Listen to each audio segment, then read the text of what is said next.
kanefa raha mbola eo ny sampy dia mbola tsy afaka ny anampy anay ianao, satria lasa korontana ny fiainana, lasa ilaozanao ny olona. Zava-poana ny fivavahanay raha mbola miaina miaraka amin'ny sampy, ka mila mitandrina izay, satria ny teninao dia milaza fa izay mino ny zanaka dia manana fiainana mandrakizay, kanefa tsy izany no ataonay. Mody mivavaka izahay, makaty am-piangonana, manao ny asa fanompona, misehoseho amin'ny endrika ivelana, kanefa ny ambadika any dia zavatra hafa ny ao anaty, manakorontana, zavatra mifanohatra amin'ny sitraponao Andriamanitra ny ao anatin'ny fonay sy ny sainay tsirairay avy. Mamindrafo aminay mamelany elokay. Nambara taminay ianao Andriamanitra fa mila mibebaka amin'ny tsy mety vitanay izahay. Indraindray izahay tsy mijery ny fahadisoanay, fa avariana amin'ny tombontsoanay izay vera. Tsy miala amin'ny fiainany ratsy, fa miala amin'ny fanekeny. Mila miverina aminao Andriamanitra izahay, tokony aiky ny fahotana izay vitanay tsirairay avy. Mamindrafo aminay mamelany elokay. Ny fahatongavanao Kristy dia manamora ny fiverenanay aminao Andriamanitra. Enao Kristy no mpanalalana anay, enao no mahavonjy anay, ka tokony hitodika aminao izahay, kanefa manonona ny anaranao fotsiny izay, fa ny fiainanay dia mifanohatra amin'izany. Mamindrafo aminay mamelany elokay, Andriamanitra mpamonjy anay.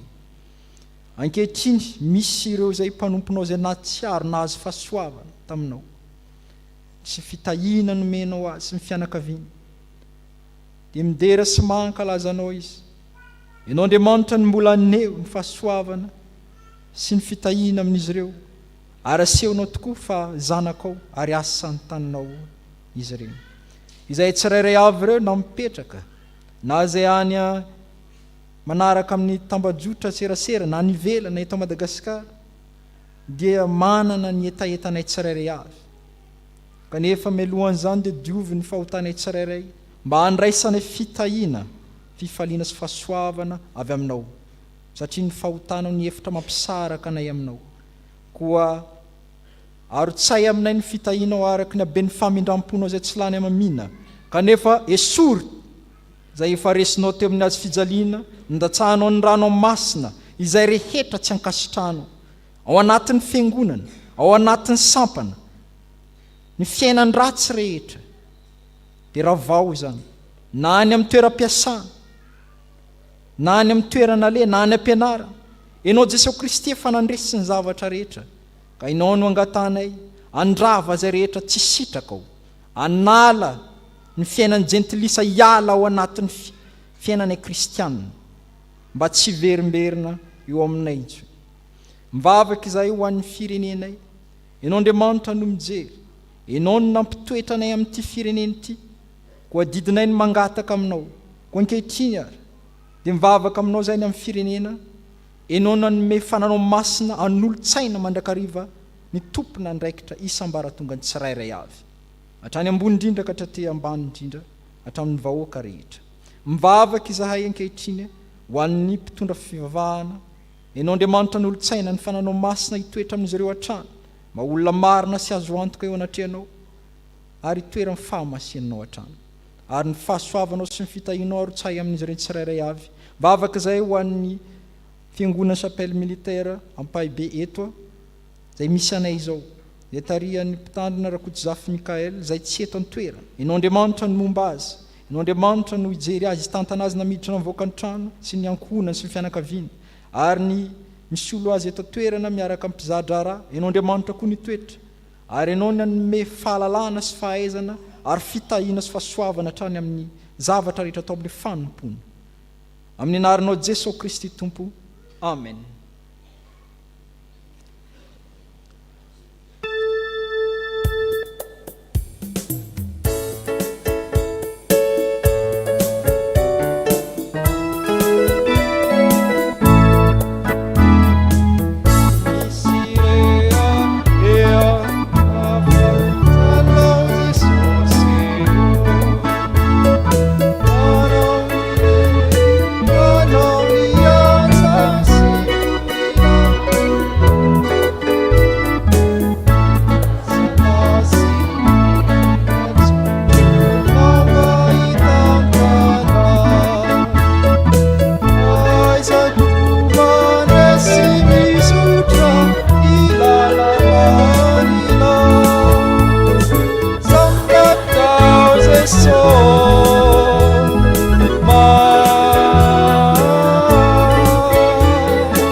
Avana malala aoka sika hiara-naiky sy anambarany fanekempinodina kristiana zay resantsika amin'ny fiangona manerana amin'izao tontolo izao dia ny fanekempinoana apôstôlika eo mpitsanganana.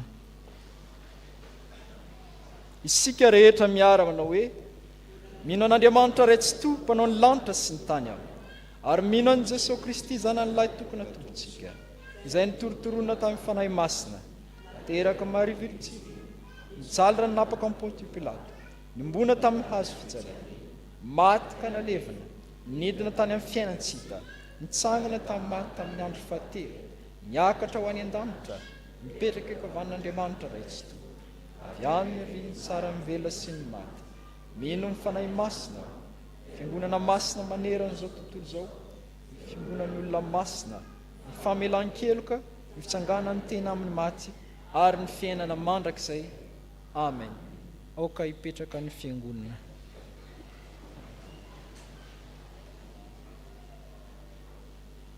Ataontsika ny hira fahavalo amby efapolo sy roanjato, ny andininy voalohany sy ny andininy faharoa, dia iroso ety anoloana ireo ray aman-dreny izay hanolotra ny zanany handray ny sakramentany batisa sy ireo namantsika hanolotra ny tenany handray izany sakramentany batisa izany.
Malala rehetra amin'ny Tompo, ampifaliana no andraisantsika ireto namantsika ireto izay manavao ny faloloran-tenany sy manolotra ny zanany ho an'Andriamanitra, ao ihany koa ny manolotra ny tenany handray ny sakramentan'ny batisa.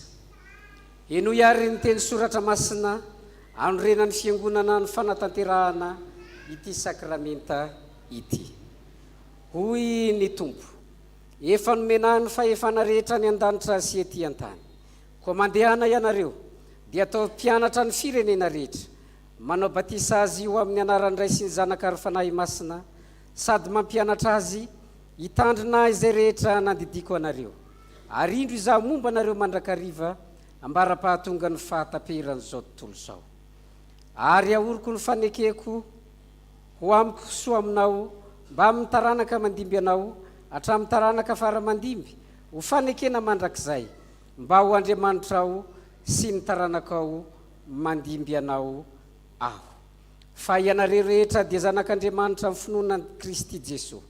Fa na iza ianareo no natao batisa ho an'i Kristy dia mitafy an'i Kristy.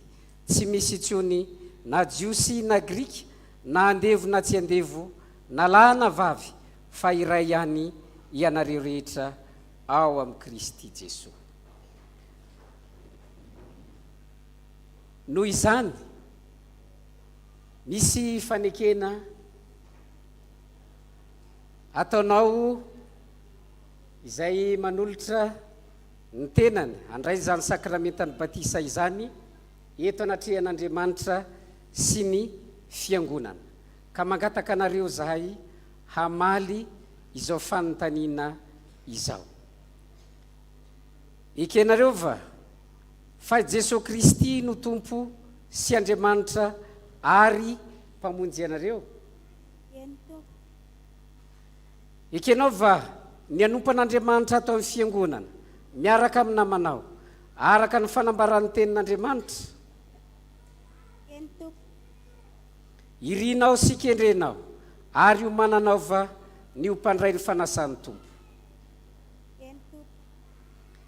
Ekenao va ny andany Satana sy ny asany ary ny fanao ratsy rehetra. Isy ihany koa ny fanontaniana izay hovalin'ny ray aman-dreny izay manolotra ny zanany handray ny sakramentany batisa ary mangataka anareo zahay hamaly izany araka izay sitraky ny fonareo. Moa manolotra ireto zaza ireto ho an'Andriamanitra raintsika va ianareo.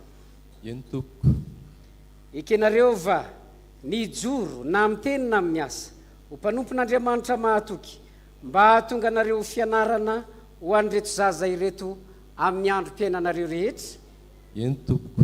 Ekenareo va ny anatanterahany fiangonana amin'ireto zaza ireto ny fitaizana rehetra araka ny filazantsara tokony atao aminy mba hitombony amin'ny fahalalana izao fahasoavan-dehibe raisiny avy amin'Andriamanitra izao sy anekeny an' Jesosy Kristy ho tompo mba azahoany hery sy andavany ny asan'ny Satana rehetra. Eny tompoko. Vonina ny vavaka ho azy sy ampianatra azy ivavaka ka ampiditra azy ho mpianatra sekoly alahady va ianareo. Eny tompoko. Ekenareo va ny ampianatra azy ny anton'izao fanaovam-batisa izao ary anao zay ahatonga azy ho mpandray ny fanasan'ny tompo. Eny tompoko. Mangataka anareo ary zahay ny olon-dehibe no manao voalohany hanamafy ny fanekenareo eto anatrehan'Andriamanitra sy ny fiangonana ka mangataka anareo zahay hitodika any amin'ny fiangonana hanatanteraka izany.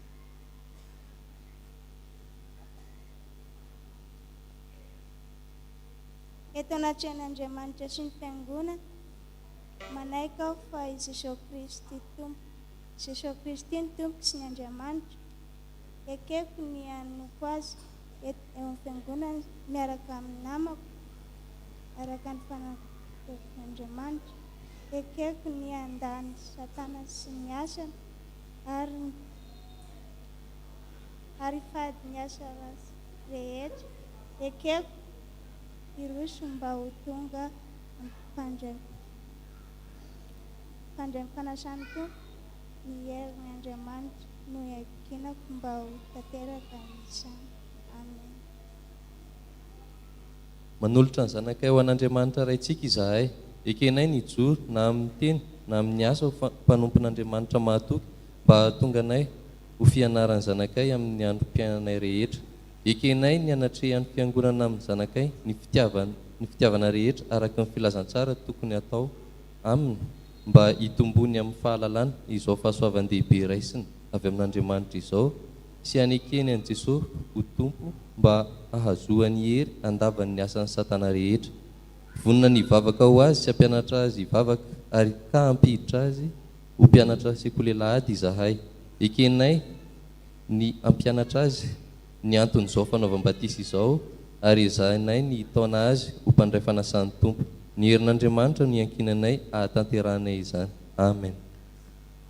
Mandray anareo Andriamanitra matoky azy fa ny heriny dia tanterahana amin'ny fahalemena. Isika fiangonana koriavana dia tompon'andraikitra amin'izay rehetra efa nekentsika sy navelantsika iombona amin'Andriamanitra amin'ny alalan'ny sakramentany batisa. Koa hitsangana isika fiangonana hivavaka.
hivavaka isika.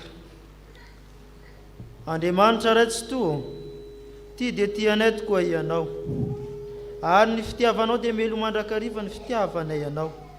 Tsaronay zao ny didin' Jesosy Kristy tomponay sy ny teny fampanantenany no mety amin'ny nanorenany sakramentany batisa. Koa mitalao aminao zay ray eo, manatrehanay aoka ny fanao masinao hanome hery ny asa tanterahany eto mpanaovana izao batisa izao. Rano mamelombelona ny zavaboary ity ary manasa ny lotonoho, mba ho famantara ny fanadiovana anay ho amin'ny fiainana vaovao ao amin'ny Kristy ane izao. Ireto mpanomponao atao batisa reto ane ho voaray mandrakizay ao amin'ny fanekenao, ampita fio ny zanakao izy ary ampiray sendrika aminy noho ny asan'ny fanao masina izay mitarika azy isan'andro ho amin'ny voninahitra mandrakizay. Faly misaotra anao zay Tompo, fa tanteraka ny faniriany reto ray aman-dreny reto, miombony anao amin'i Jesosy Kristy ny zanany, ka isan'ny vahoaka ny fanjakan'Andriamanitra. Ny angatany fiangonana dia nitehirizanao ireto mpanomponao ireto eo ambanin'ny fahasoavanao, ka mba hampaharitra azy hatramin'ny farany ny fivavahana aminao. Ampio ny ray aman-dreny sy ny mpiandro mba azahoany manatanteraka ny fanekeny nataony teo anatrehanao. Ombany fahasoavanao ane ny ezaka rehetra ataon'ny fianakaviana sy ny ray aman-dreny ary ny fiangonany amin'ny fitiazana azy ireo. Angatahany amin'ny anaran'i Jesosy Kristy tomponay izany vavakay izany. Amen.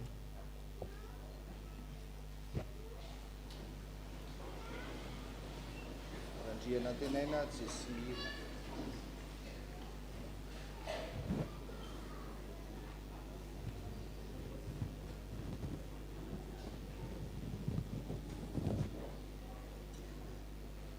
Randrianantenaina Jesimira, izaho manao batisanao amin'ny anaran'ny Ray sy ny Zanaka ary ny fanahy masina, ho aminao ane ny tompontsika. Amen.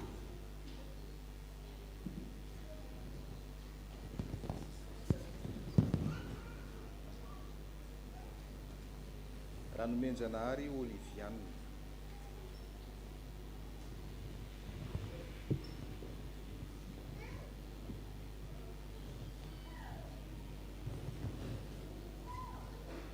Ranomenjanahary Oliviana, izaho manao batisanao ho amin'ny anaran'ny Ray sy ny Zanaka ary ny fanahy masina, ho aminao ane ny tompontsika. Amen.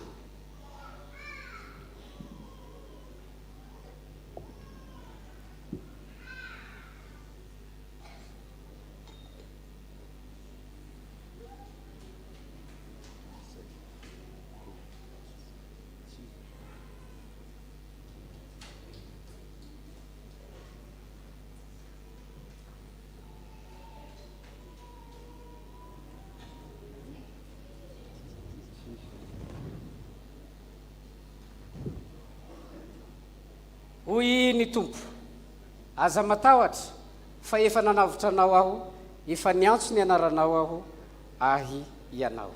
Mandehana amin'ny fifalian'ny tompontsika.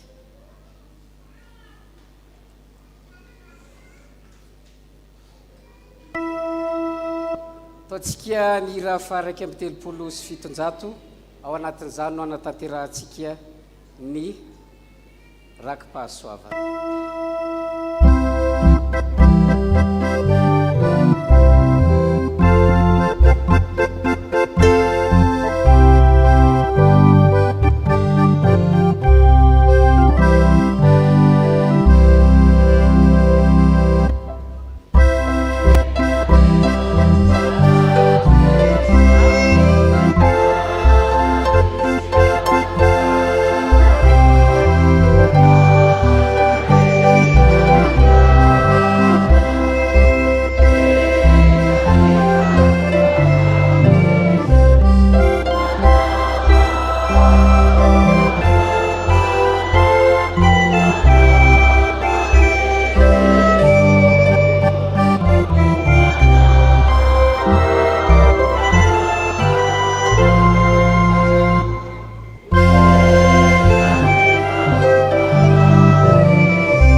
ataontsika ny hira fahenina amby 700 ny andiny voalohany ihany dia androso ety anoloana ny namantsika izay atokana ho isan'ny mpandray ny fanasana.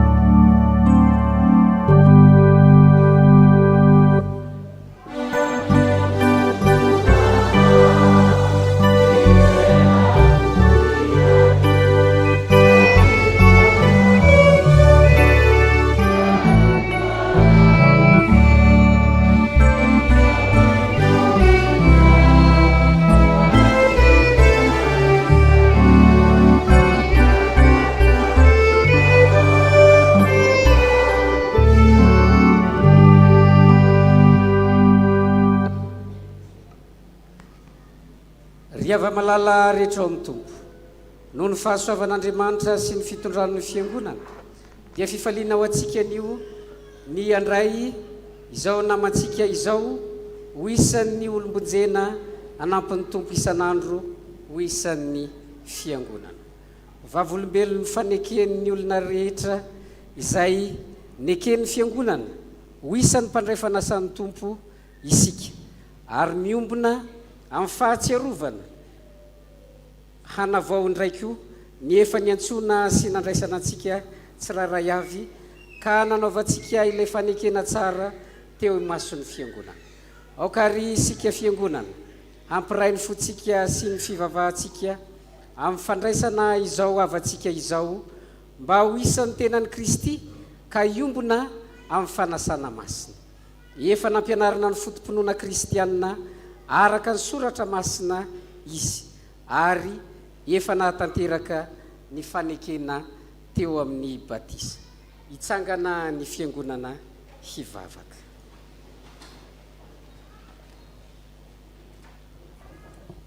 Mivavaka isika. Iriray mandraka izay eo misaotranao amin'ny fonay manontolo izahay. Sitrakao mantsy ny nanome toky anay fa ny teny fikasana momba famonjena dia ho anay sy ny zanakay ary ho an'izay rehetra lavitra na iza antsony fitiavana anatona anao. Andriamanitra tsara sy mahatoky io ny fanambaranao izahay. Dia ho amin'ny batisa dia nanokana ny zanakay ho anao izahay ka nangataka ny rotsan'ny fahasoavana ho aminy. Nampianarinay ny filazantsaranao izy ary niezaka izahay na dia malemy azy mba hitarika azy ho amin'ny fiainana mandrakizay dia ny mahafantatra anao izay Andriamanitra tokana sady marina sy Jesosy Kristy izay efa nirahanao.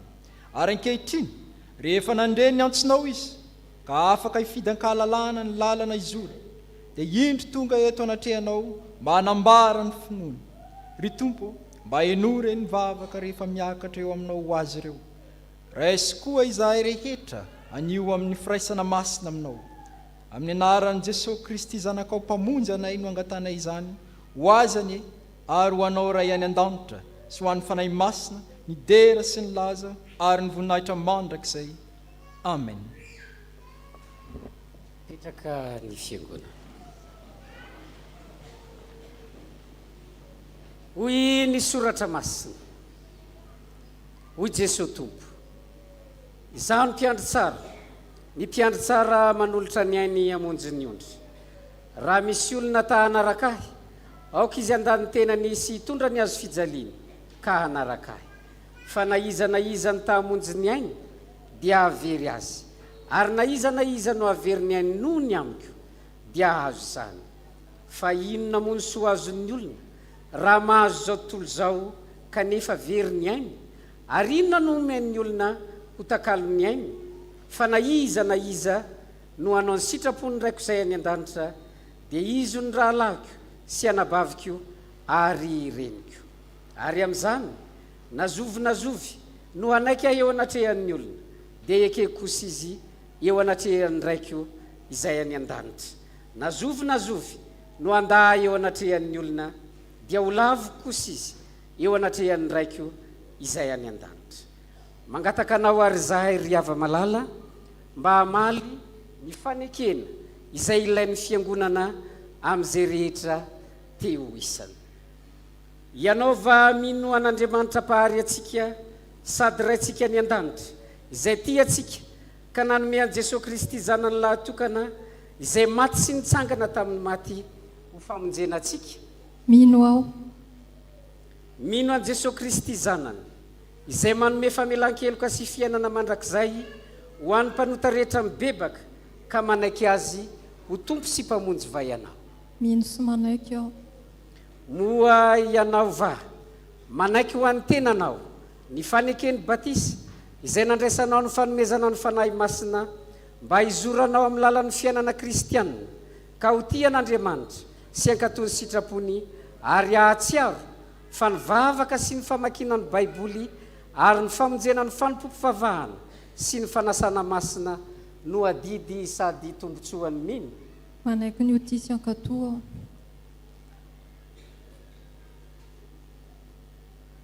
Aokary handroso amin'ny fanambarana ampahabe maso ny finoana sy ny fanekenao eo anatrehan'Andriamanitra sy ny fiangonana ianao. Izaho rasolo manana mahamaeva soa dia manaiky sy mino fa i Jesosy no tompoko sy mpamonjy ahy voavelan'ny heloko ary azoko ny famonjena ka ekeko ny hotisy hanompo azy amin'ny voky rehetra. Nanapa-kevitra aho ny andray ny fanasan'ny tompo izay anehoany mino ny fanekeny ny famonjena sy ny fampihavanana ataon'i Jesosy Kristy. Ekeko fa ny soratra masina no anambaran'ny tompo amin'ny fiangonana sy ny mpino tsirairay ny sitrapony koa ezaka aho amba ny fitarihan'ny fanahy masina ny andinika azy sy azoto amin'ny fanarahana fampianarana amin'ny fomba samihafa, fiaraha-mivavaka, toriteny, fiaraha-mandinika soratra masina sy ny sisa. Amin'ny maha-isan'ny mino aho dia ataoko zava-dehibe sady voalohany ny fitandrona voninahitr'Andriamanitra eo amin'ny fitondran-tenako ary ezaka aho ampiasa ireo talenta sy ny fanomezam-pahasoavana nomeny ahy mba hanompoako azy eto amin'ny fiangonana sy amin'ny toerana rehetra alehako. Ny herin'Andriamanitra ny ankinako antanterahako izany rehetra izany. Amen.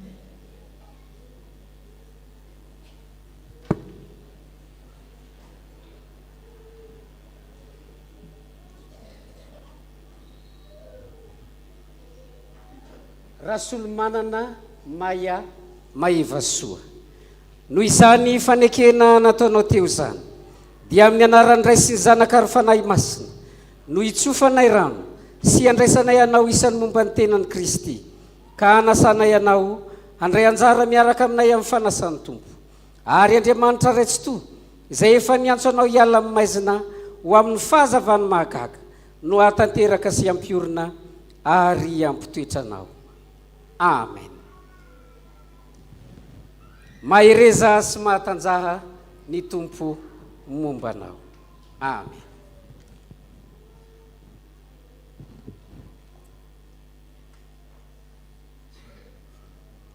Itsangana ny fiangonana ivavaka isika. Ivavaka isika. Andriamanitra tompo, misaotra anao zay no ity ora nomenao iainana eto anatrehanao ity. Apetraka eo an-tananao raha eo ity mpanomponao ity izay vao avy nanamafy ampahibe maso ny fanekeny taminao. Enao ry Andriamanitra raha io no niantso azy ko namaly izany antsonao izany izy da io ny fanapahan-keviny toetra amin'ny fahatokinanao ka mba homeo azy ny hery aretany amin'izany no ny fanainao masina. Enao ihany no aoka hanomana azy anatona ny latabatra masina sy ampiditra azy amin'ny firaisana amin'ny zanakao. Ataovy marina ny fibebany, matanjaka ny finoany, tsy azo hozongozonina ny fanantenany ary mahery ny fitiavany. Aoka hifikitra mafy amin'ny marina izay mahavonjy izy ka hiasa lalandava mba hitombony amin'ny fahalalana izany ary sehoany amin'ny kery mandrakariva eo anatrehan'izao tontolo izao ho vavolombelona miteny sy ny asany. Mivavaka aminao zay tompo mba homeo anay rehetra koa ny androsatrany eo amin'ny fiainana kristianina, mibanjina ny fanjakana mandraka izay fanampanantenana ho an'ny zanakao. Enoho iza ray ny famindram-po fa amin'ny anaran'i Jesosy Kristy zanakao malalanao mpamonjy anay no entinay mivavaka aminao. amen. petraka ny fiangonana ataontsika ny hira 750 dia manatanteraka ny rakim-pahasoavana isika. Misy hira ataon'ny catéchomène dia ny hiran'ny catéchomène zany no atao.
izao dia tonga amin'ny fotoana izay ilazana ny vaovao-piangonana isika.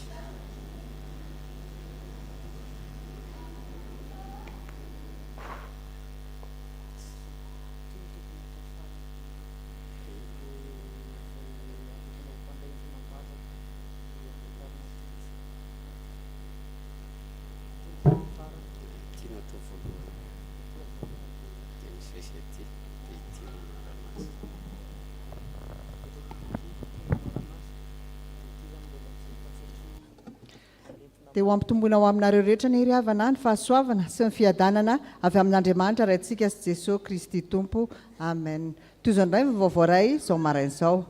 Vaovao avy any ivelany. Fiangonana Jesosy Kristy eto Madagasikara, synodam-paritany iarivo avaradrano, fitandremana trano vato Ambatonakanga. Avy amin'ny sampana vondrona fototra laika.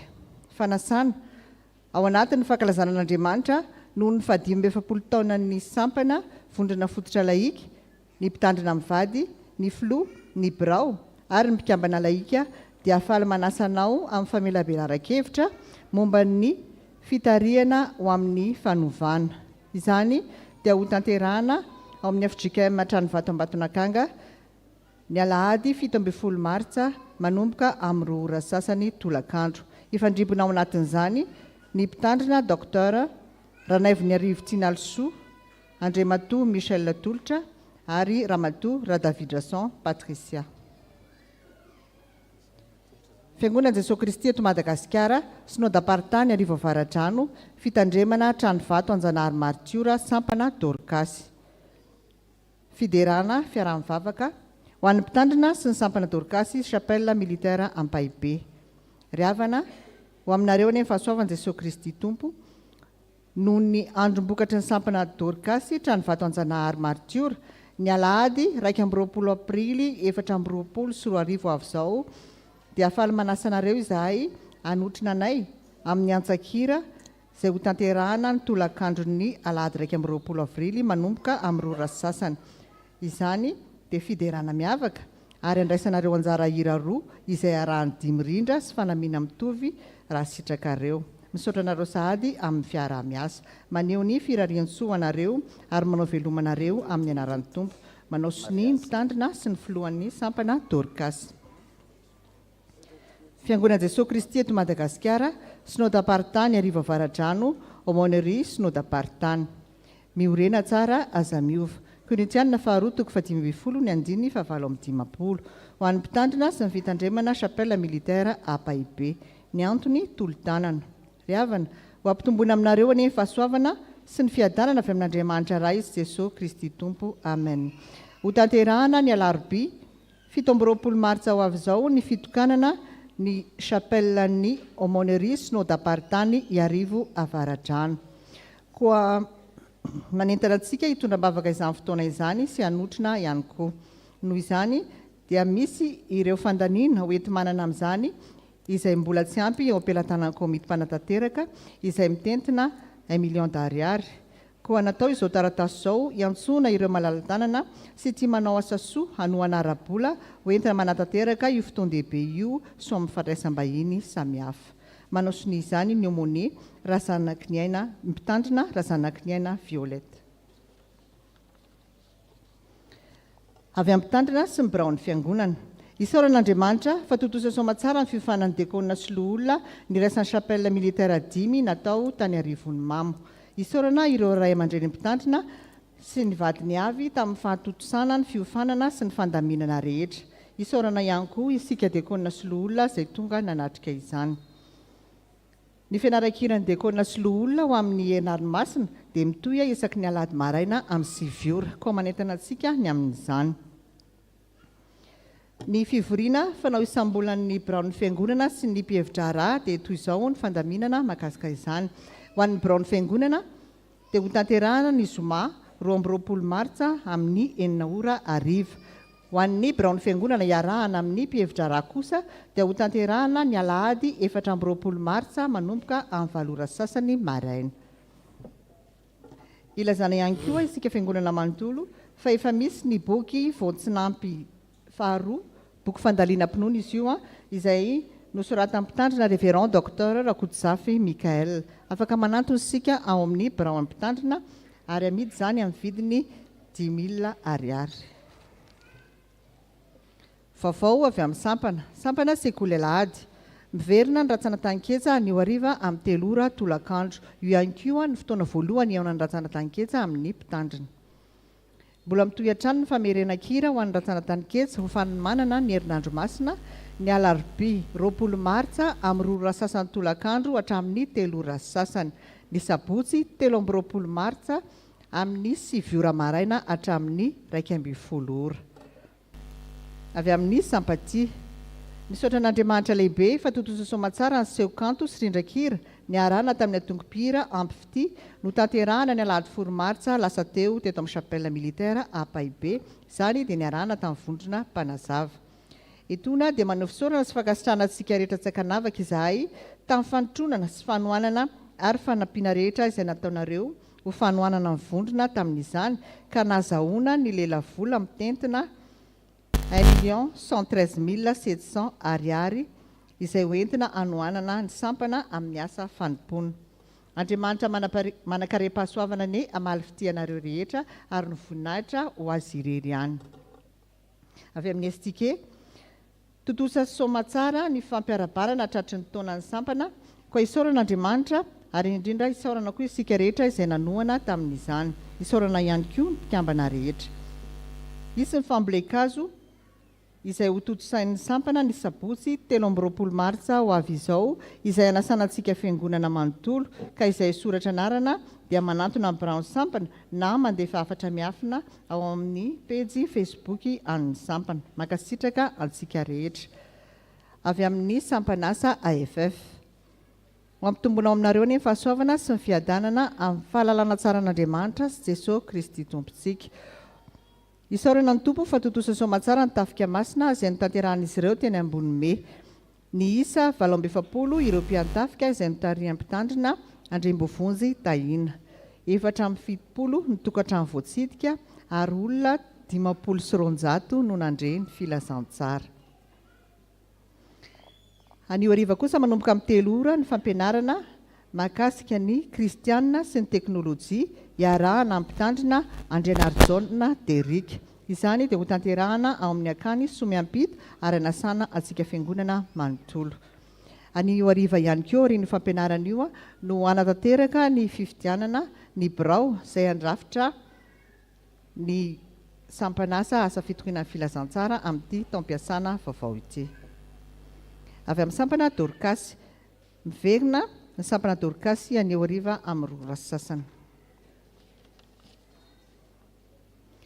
Filazana manjo amin'ny finoana sy ny fanantenana ny fitsanganan tena maty no ampandrenesanay ianareo fa ny malalanay raha hery manantsoa zony Elize dia natsony ray odany aminy ny alarobia 13 martsa lasa teo. Hoy ny vadiny Fanjanirina Marie Benedicte, ny zanany ny zafiny, ny rafozany, ny ray tapo aminy, ny ray tapo amin'ny vadiny, ny havany.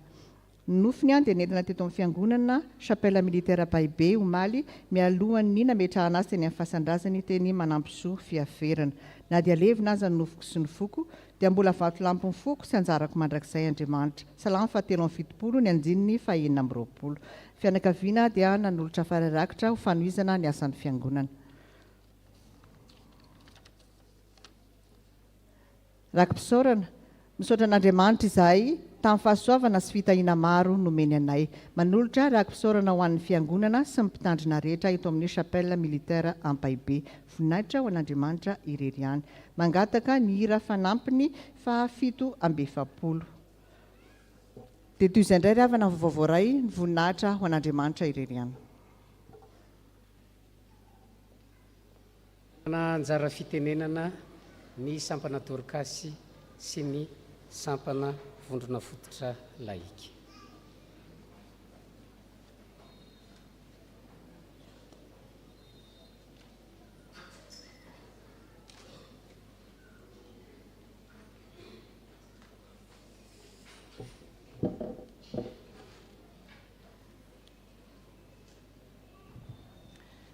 Fa ny vehivavy matahotra ny Jehovah ihany no deraina. Izany dia nalaina tamin'ny obolana toko 130 dia andininy fahatelopolo tapany by faly miarabantsika mpianakavy finoana ao amin'ny tompo izay sampana dorcas dia misaotra na amin'ny fitenena pasteur ny mahatonga anay hitsangana eto moa zany dia anao hetsika ny sampana dorcas ny lahady faharoa amin'ny volana avril izay lahadiny dorcas foibe moa zany iarahana amin'ny dorcas rehetra. Alohan'izay nefany dia tsara no tianay ampifantarinareo hoe inona moa zany tanjon'ny dorcas ao anatin'ny chapelle militaire ny 3T zany ny arahana ny amin'ny titonty. Isan'ny tanjonay voalohany moa zany dia ny fanamafisana ny fianarana ny soratra masina ka ny amin'ny titonty zany tanjona apetrakay dia hoe ny izay tsirairay ao anatin'ny sampana dorcas dia samy mahitarika ary mahay mitory ny tenin'ny soratra masina. Izany dia mba ahafahanay mitory an'izany ao anivon'ny tokantranonay ao anatin'ny fiangonana ihany koa.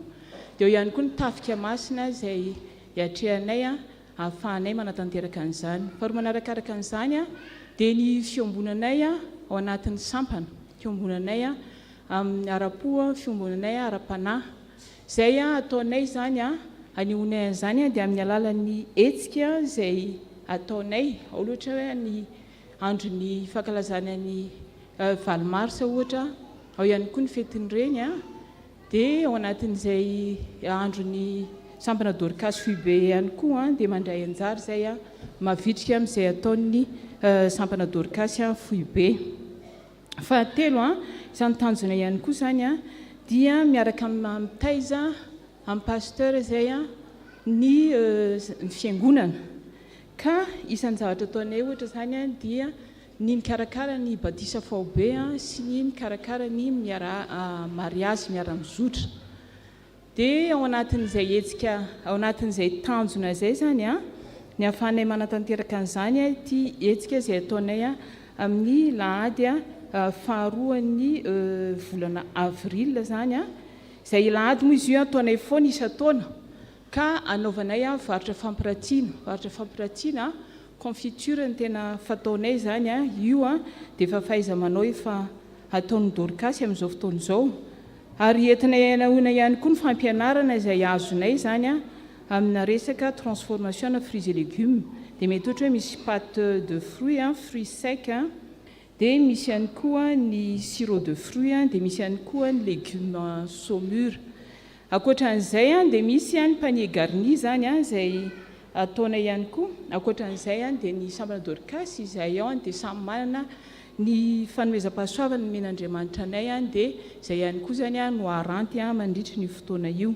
Dia manaentina eto zany izay amin'ny fiangonana fa manomboka amin'ny lahady avy izao zany izay no mizara ny tapakila amin'ny confiture moa zany dia 12 000 ariary no anaovanay izany. Dia eto ihany koa izay dia milaza sahady fa amin'ny 9 mai zany no anaty andro lakamisy io no anaovana ny batisa faobe. Dia manentana sahady zany izay ho antsika fiangonana izay manana zaza na liana amin'izany zavatra izany manantona ny ao amin'ny fiangonana na manantona anay. Dia fahatelo eto izay dia manentana antsika vehivavy atao amin'ny fiangonana zany izay liana amin'n'hiditra amin'ny sampana dorcas. Izy pasteur révérend Rakotsafy Mikael taminay hoe sampana dorcas dia tsy fikambana vehivavy antitra, tsy fikambana vehivavy manano teny, tsy manao chorale na ohatra hoe fikambana vehivavy mativady fa fikambana vehivavy rehetra anatin'ny fiangonana. Dia eto zany izay dia manentana sahady manentana antsika rehetra vehivavy izay te hiditra anatin'izany sampana izany na te hanohana amin'izany sampana dorcas zany amin'ny alalan'ny fampianarana ny fampitomboana fahaiza-manao ny rehetrarehetra zany ka ahafahanay manatratra ny tanjona izay mifampizaranay tamintsika teo. Dia ho an'Andriamanitra rery ihany ny voninahitra. Misaotra tompoko.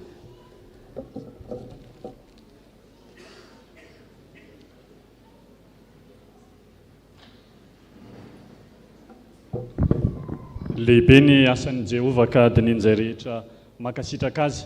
Zany tenin'ny salamo faraka amby folo am'zato andiny faharoa izany a no iarabana antsika rehetra ary hitondran'ny vondrona fototra laika sy ny komity fankalazana ny fahadimy amby folo taona izay tarian'ny filohany ny fisaorana ny fiangonana izay tarian'ny ray aman-dreny mpitandrina sy ireo mpanampy azy ao ihany koa ny birao-piangonana izay tarian'ny filohany ny ireo solotena tamin'ny avy any amin'ny SFL sy ny VPL ny ry olona izay nanampy tamin'ny fikarakarana na mivantana na ankolaka ny fanokafana ny fankalazana izany fahadimy amby folo taona izany ary singanina manokana amin'izany a ireo olona izay namorona ny hira faneva ny nanao ny sary famantarana ary isika fiangonana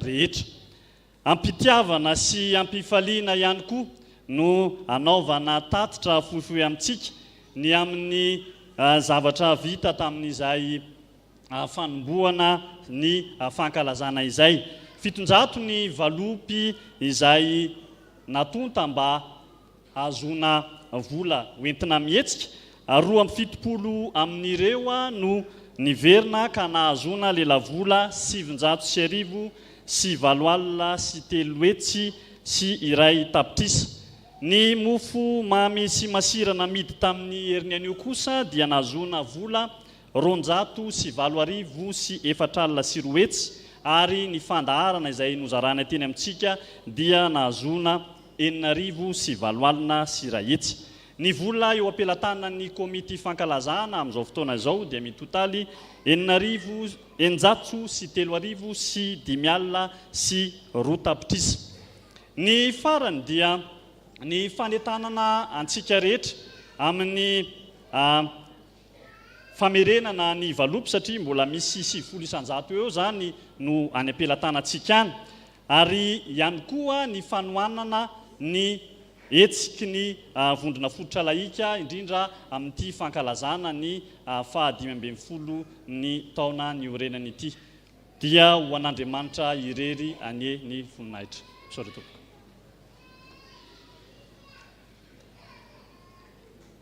Vita omaly ny fanamasinana ny fanambadian'ny andrianjanaka ary tiana Brus sy lantoherindray be lafatra tsanta raha tonga ao izy ireo dia angatahana hitsangana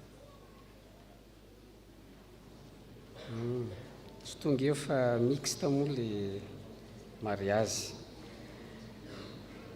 ireto ny zanatsika andray ny sakramentany batisa amin'ny alahady ho avy izao ny zaza 𝗔𝗟𝗔𝗛𝗛 narovana Aron ny ray aman-dreny 𝗔𝗟𝗔𝗛𝗛 tahiry sy Martsa dina Mikaela ny zaza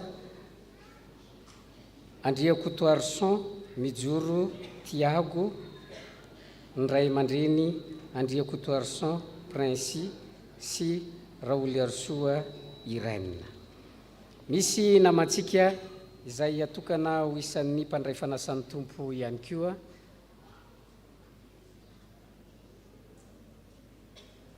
mangataka azy hitsangana Rakotomavo Tinome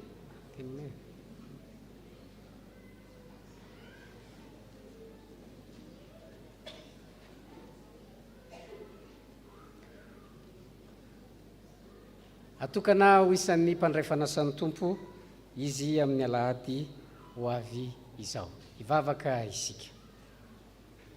Andriamanitra tomponay eo misaotranao zay noho ny fitiavanao sy ny famindraponao misaotranao satria miantso mpanompo mandrakariva ianao ho isan'ny fiangonana petraka eo ampelantananao ny fanolorantenan'izao mpanomponao zao ianao ane ny homba azy hanomana ny fony sy ny sainy amampanahany afahany miatrika izany andro lehibe izany ianao ane hanamarina ny fanolorantenany ka tanteraka izany araka ny sitraponao ny anaranao Jesosy Kristy amen. Misy namantsika mpitandrina avy any Ankazoabo mangataka fiarah-miasa amin'ny fiangonana izy ka nametraka tantely amidy eto amintsika ny ray litara dia amidy 2 AR ka manasatsika handray anjara amin'izany rehefa mirava ny fiangonana. Araka ny nambara tamintsika teo dia misy fanohanana izay angatahany aumônerie izay hotokanana amin'ny herinandro avy io ka ho antsika izay malala tanana dia entanina mba hanolotanana ny amin'ny pitsopitsony maro samihafa izay tsy maintsy tanterahana amin'ny famaranana sy fitokanana ny izany toerana izany. Ho an'izay rehetra voniny handray anjara amin'izany dia angatahana izy hanantona ny sekreteran'ny fiangonana. Anatanteraka ny rakitra isika izao dia mangataka ny chorale hanao hira.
Tanterahantsika ny firana fanampiny fa 7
Tatsika ny hira voalahatra.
Raiso ny tsodrano izay tononona amin'ny anaran'ny Tompo. Ary Andriamanitry ny fiadanana izay nitondran'i Jesosy Kristy Tompontsika, mpiandry ondry lehibe, hiala amin'ny maty, mitondra ny rano fanekeny mandrakizay. Izy ane tanteraka anareo amin'ny tsara rehetra no ny sitrapony, ka hiasa ao anatinareo izay nkasitrahana eo masony amin'ny alalan'i Jesosy Kristy. Amen.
mipetraka ny fiangonana.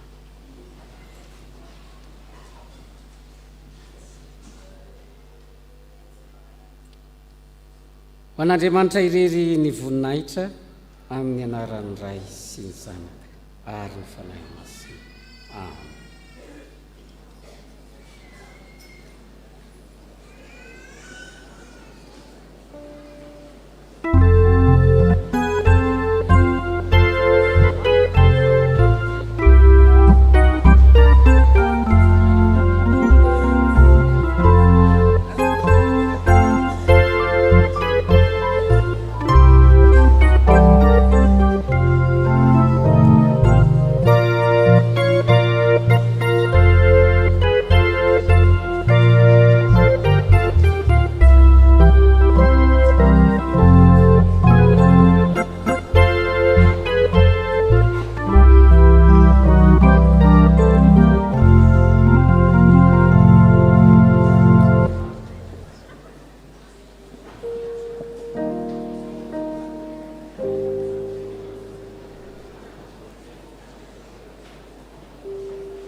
velatra manoloanantsika ny fanasan'ny tompo zay manambara ny fanatrehan'ny tompo sy ny fahasoavan'Andriamanitra amin'ny fomba hita maso sy azo tsapahin-tanana. Asandrato amin'ny tompo ny fontsika. Hoy Jesosy Kristy tompo, fa izay ny rahan'Andriamanitra no milaza ny teny, fa tsy misy fetra ny fanomezan'Andriamanitra ny fanahy. Ny ray tia ny zanaka ka efa nanolotra azy ny zavatra rehetra ho eo an-tanany. Izay mino ny zanaka manana fiainana mandrakizay. Ivavaka isika. Rary ny sitsiny tokoa, ary mety sy mahavonjy ny isaorana ianao tsy tapaka hatrizay ry tompo ray masina. Andriamanitra mandrakizay sy mahefa ny zavatra rehetra amin'ny alalan'i Jesosy Kristy tomponay. Fa izy no ideran'ny anjely ny fiandriananao, itsaoan'ny fanapahana, anajan'ny fahefananao amin'ny tahotra, ary iarahan'ny lanitra sy ny herin'ny lanitra mba amin'ny serafima sambatra mankalaza an-karavona ny voninahitra. Mianta aminao izahay, mba havelao ikambana amin'ny feon'izy ireo ny feonay, ioby ianao ampanetrentena manao hoe.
Ny teny fanorenana izao sakramenta masina izao.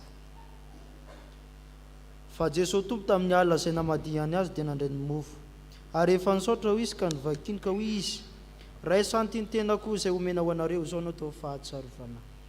Dia arak'izany koa ny kapoka, rehefa nihinana dia hoy izy, misotroa amin'ity anareo rehetra fa ity ny drako, dia ny amin'ny fanekeny vaovao izay alatsaka ho an'ny rehetra ho famelan-keloka, izao no atao fahatsiarovanahy, na oviana no misotro ianareo. Fa na oviana ianareo no mihinana itony mofo itony sy misotro amin'ny kapoka, dia manambara ny fahafatesan'ny tompo ianareo mandra-piavina. Ivavaka isika. Noho izany ry tompo ray eny an-danitro, indreto izahay manao eto anatrehanao ny fahatsiarovana ny fahatongavan'ny zanakao olona, ny fijaliany sy ny fahafatesany, ny fitsanganany avy tamin'ny toerany maty, ary ny fiakarany tamin'ny mboninahitra sy ny fifonany mandrakizay, ary miandry sy mitalao ny fiverenany izahay. Koa fenoany voninahitra ao ny fanatim-pisaoranay, taio sy tanterao zao sakramenta izao, ary mba ikeo hoendriky ilay fanatitra tokana sy tanteraka naterina indre mandeha monja ho anay teo amin'ny azo fijaliana tamin'ny alalan'i Jesosy Kristy tomponay. Ry tompo ray eny an-danitro, mba hidiny ny fananao masina ho amin'reto famantarana ireto, hamasino ny mofo mba hanambara ny tenan'i Jesosy Kristy, hamasino ny kapoka mba hanambara ny ran'i Jesosy Kristy, aoka ny fananao masina pahary no ahatanteraka ny tenin'ny zanako malalanao, omeo anay ny fananao masina mba hahatsiarovanay ho tafaray marina tokoa amin'ny tena sy ny ran'i Jesosy Kristy tomponay, eto ampandraisana ny mofo sy ny kapoka. Fa ny fananao masina no aharinao, anamasinanao, amelomanao, ary tahinao sy anomezanao anay ny zavatsoa rehetra. Mitalao aminao izahay ry Andriamanitra tsy toa, rehefa mandray sy miombona amin'ny tena sy ny rany zanakao eto amin'ny latabatrao izay rehetra, dia engany samy ho fenona ny fanahy masina, ka hoeniky ny fahasoavanao sy ny fitahinao amin'ny alalan'i Jesosy Kristy mpamonjy anay, amin'ny alalan'ny sy miaraka aminy, ary ao aminy dia ho anao andriamanitra retsy to amin'ny firaisana amin'ny fanahy masina ny laza sy voninahitra rehetra mandrakizay amen. Ny mofo izay vakintsika dia firaisana amin'ny tenan Jesosy Kristy tompontsika izay nyvakiana ho antsika satria iray ihany ny mofo isika koa dia tena iray ihany na dia maro azy fa isika rehetra dia samy mandray amin'izany mofo iray izany avokoa. Ny kapoky ny fisaorana izay isaorantsika dia firaisana amin'ny ranon'i Jesosy Kristy tompontsika ny rano fanekena vaovao izay alatsaka ho antsika. Petraka ny fiongona. Hoy Jesosy Kristy tompo, andeha fa efa voatra avokoa izao ny zavatra rehetra.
Jesosy Kristy tompo, ento izany kazarao amin'ny mpianakavin'ny finoana.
tsangana ny fiangonana.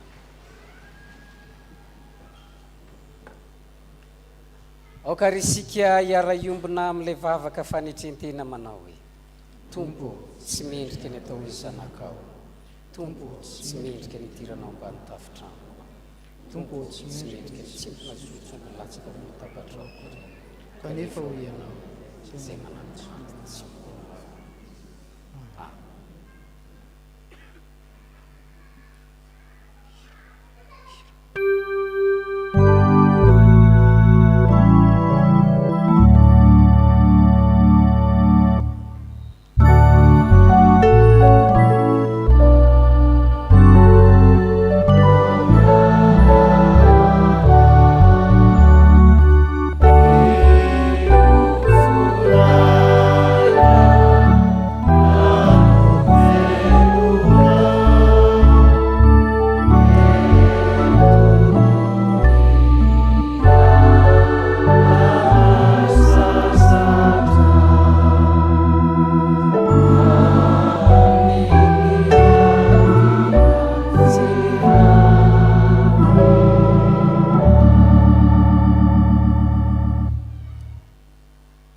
Jesosy Kristy ilay maniraka atsika angatony ny fanekeny hoe raiso antiny tenako izao no atao fahatsarovana.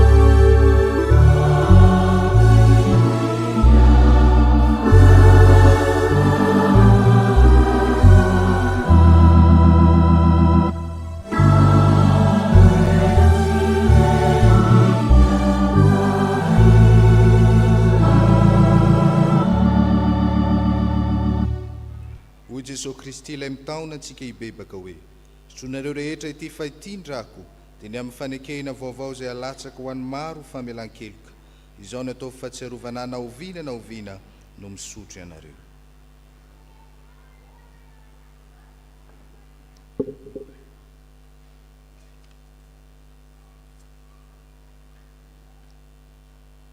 Andriamanitra tsy toa mandrakizay io misaotranao tokoa izahay zay efa nandray arak'izay mety ity sakramenta ity fa efa sitraka ao ny amahana anay amin'ny anym-panahy dia ny tena Jesosy Kristy zanakao mpamonjy anay sy ny ranosoa indrindra ka mampahatoky anay amin'izany ny fitiavanao anay sy ny fahatsaranao lehibe ary ny fanaovanao anay ho sampana velona momba ny tenany zanakao zay fiombona ny mpino sy ho mpandova araka ny fanantenana sy ny fanjakana mandrakizay no nijalianao zanakao malala sy ny nahafatesany soa indrindra ary mangataka aminao ampanetrenteny zahay riray ny an-danitro hanampy anay amin'ny fahasoavanao mba haretanay amin'izany fiombonana masina izany ka hahefanay izay asa tsara rehetra nokasainao hataonay amin'ny alalan'i Jesosy Kristy tomponay izay omemboninahitra sy laza miaraka aminao ray miaraka amin'ny fanahy masina mandrakizay. Amen. Toy izao ny afatra ho antsika izay voavy nandray ny fanasan'ny Tompo. Ho ny soratra masina. Ary ankehitriny, izaho manolotra anareo amin'Andriamanitra sy ho amin'ny teny fahasoavana izay mahay mampandroso sy manome lovanareo eo amin'izay rehetra no amin'ny masinina. Mandehana amin'ny fitiavana toy ny tiavan'i Kristy anareo dia nanolorany tenany ho fanatitra sy ho fanavotana amin'Andriamanitra ho anitra kasitrahana hamonjy atsika. Amen. Petraka ny fiangonana.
anareo aneny tompo ka hiaro anareo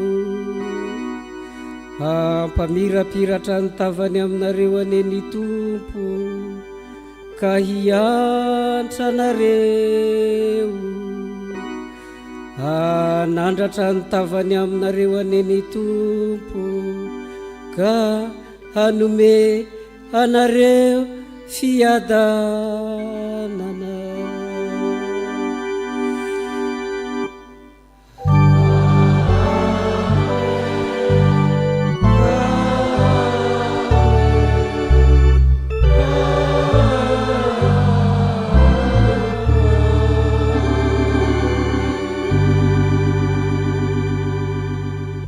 Petraka ny fiangonana.